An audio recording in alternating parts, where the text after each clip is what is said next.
Paul déclare qu'il avait une écharde dans la chair. Je ne sais pas ce qu'était cette écharde, mais je sais qu'elle était un facteur de faiblesse, car Paul a prié 3 fois qu'elle soit ôtée.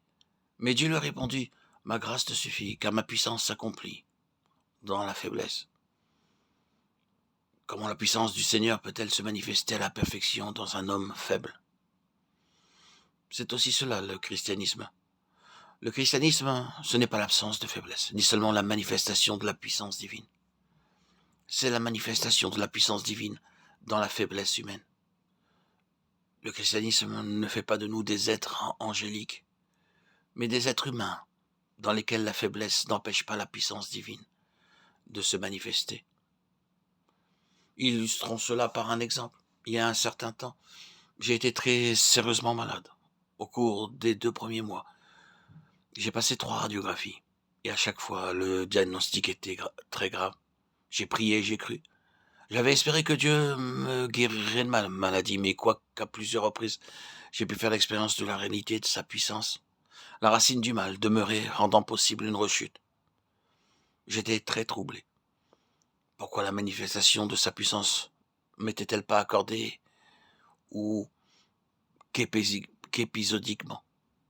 Un jour, alors que je lisais la Bible, je suis parvenu à la 2e épître aux Corinthiens, à l'endroit où Paul déclare avoir prié Dieu 3 fois d'enlever cette écharde. Dieu ne l'a pas fait, mais il a dit « Ma grâce est suffisante pour toi ». À cause de cette écharde, une plus grande mesure de grâce lui avait été accordée. Comme la faiblesse subsistait, la grâce a été ajoutée. J'ai compris alors, c'est cela le christianisme. J'ai prié pour que le Seigneur m'éclaire pleinement.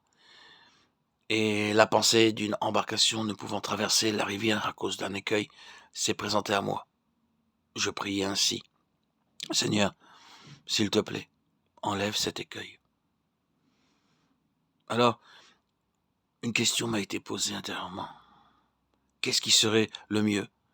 Ôter cet énorme rocher du lit de la rivière ou bien de laisser le Seigneur élever le niveau de l'eau de quelques mètres?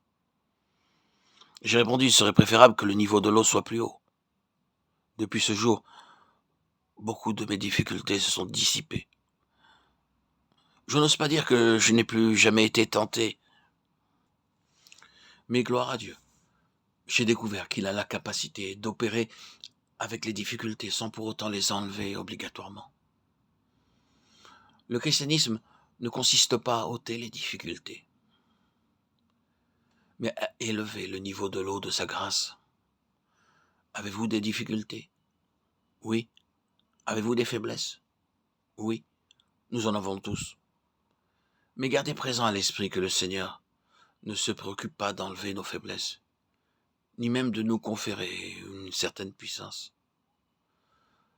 Toute la puissance qu'il accorde se manifeste dans la faiblesse. Le trésor que nous avons se trouve dans des vases de terre.